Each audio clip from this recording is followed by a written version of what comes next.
প্রিয় দর্শক বন্ধুরা, আসসালামু আলাইকুম।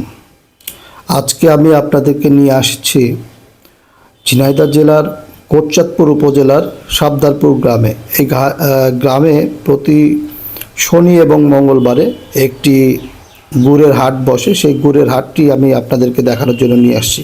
ইতিমধ্যে এই হাটের আরেকটি ভিডিও আমার চ্যানেলে রয়েছে, কিন্তু আমি আজকে আপনাদেরকে পূর্ণাঙ্গ তথ্য দেওয়ার চেষ্টা করব। এই ভিডিওটি দয়া করে দেখবেন। এই ভিডিওটি বেশ উপকারী একটি ভিডিও হতে যাচ্ছে। এখানে আমরা অনেক তথ্য পেয়েছি যে হাটে আসলে অরিজিনাল গুড়ের আড়ালে ভেজাল গুড় বিক্রি করা হয়, সেগুলি আজকে আমি জানার চেষ্টা করেছি।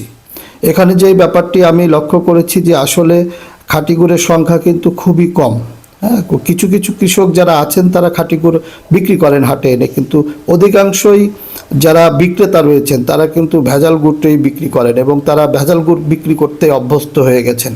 আমি আজকে তেমন কোনো বিক্রেতা যারা রয়েছেন তাদের সাথে কথা বলবো না, কিন্তু এই হাটটি ঘুরে আমি যেটা জানার চেষ্টা করেছি, বোঝার চেষ্টা করেছি যে এই হাটে আসলে কতটা খাঁটি এবং কতটা ভেজাল গুড় প্রতিদিন বিক্রি হয়, সেগুলি আপনাদেরকে একটু জানানোর চেষ্টা করব।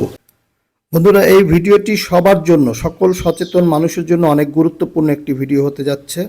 আশা করি পুরোটা সময় দয়া করে আমার সঙ্গে থাকবেন। আমি দ্বিতীয়বার অনুরোধ করলাম, এর কারণ হচ্ছে আমি আপনাদেরকে একটু ব্যাখ্যা করে বলি। এই গুড়ের হাটে যখন আপনি আসবেন, বা বাংলাদেশের প্রতিটা গুড়ের হাটেই যেখানে এরকম কলস গুড় বা হাঁড়িতে গুড় বিক্রি করা হয়, প্রায় গুড়ের হাটে কিন্তু আপনি দেখবেন 1000 থেকে 1200 টাকা কেজি বিক্রি হচ্ছে বা 1300 টাকায় কেজি বিক্রি হচ্ছে। কিন্তু আমার প্রশ্ন হচ্ছে 7-8 কেজি গুড় এরা কিভাবে 1200 থেকে 1300 টাকায় দেয়?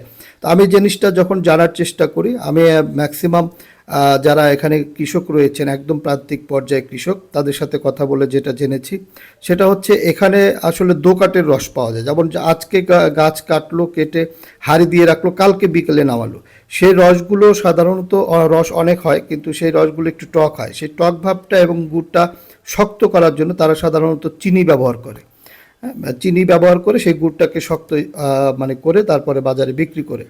তো আমি এই ধরনের অনেক গুড় কিন্তু আজকে বাজারে দেখেছি, এবং কিছু খাঁটি গুড়ও আছে। একেবারে যে খাঁটি গুড় নাই তা কিন্তু না, কিন্তু আমাদেরকে সেই গুড়গুলো, আমাদের মতো সাধারণ মানুষ যারা আমরা বছরে 1-2 বার এই গুড়টা খাই, আমাদের কিন্তু সেই গুড়টা চিনে আনা অনেক কষ্ট। আরও কিছু ব্যাপার আছে যে আপনি প্রতিটা হাটে যখন যাবেন তখন দেখবেন যে এই হাটে, এসব হাটে কিছু সংখ্যক ফরিয়া বা দালাল আমরা বলি, এরা কিন্তু আপনাকে খুব ধরবে যে ভাই আমি গুড় কিনে দিচ্ছি, আপনি তো গুড় চিনবেন না। এদের সাথে, এই বিক্রেতাদের সাথে একটা কন্ট্যাক্ট থাকে। এরা আপনাকে সেই গুড়গুলোর কাছে নিয়ে যাবে এবং খুব খাঁটি এবং ভালো গুড় বলে সেগুলো কিন্তু আপনাকে গছিয়ে দিবে। গছিয়ে দেওয়ার পরে আপনি তো খুব মহা খুশিতে গুড়গুলো নিয়ে আসলেন। যখন আপনি বাসায় আনবেন এবং আপনার সামনে গুড় ঢেলেও দিবে, কিন্তু আপনি তো তখন বুঝবেন না। বাসায় আনার পরে দেখবেন যে খাঁটি গুড়ের যে একটি স্বাদ, আপনি যদি কখনো খাঁটি গুড় খেয়ে থাকেন তাহলে বুঝতে পারবেন যে খাঁটি গুড়ের সাথে এর কোনো নাই, আসলে মিল নাই। এর থেকে হয়তো আখের গুড়ের ঘ্রাণও আপনি পাইতে পারেন, এরকম কিছু ব্যাপার কিন্তু থাকে। তো আসলে এখন যে অবস্থা আমাদের দেশে, সেটা হচ্ছে আমরা গ্রামের মানুষকে এখনও সহজ সরল হিসেবেই জানি। আসলে গ্রামের মানুষ এখনও সহজ সরল আছে, কিন্তু যারা ব্যবসার সাথে জড়িত বা এইসব কাজের সাথে জড়িত, এটা আসলে গ্রাম বা শহর এটা আসলে ভ্যারি করে না। খারাপ মানুষগুলো গ্রামেও থাকে, শহরেও থাকে। যারা আমাদেরকে খারাপ খাওয়াবে, তাদের আসলে কোনো গ্রাম শহর বলে কিছু থাকে না।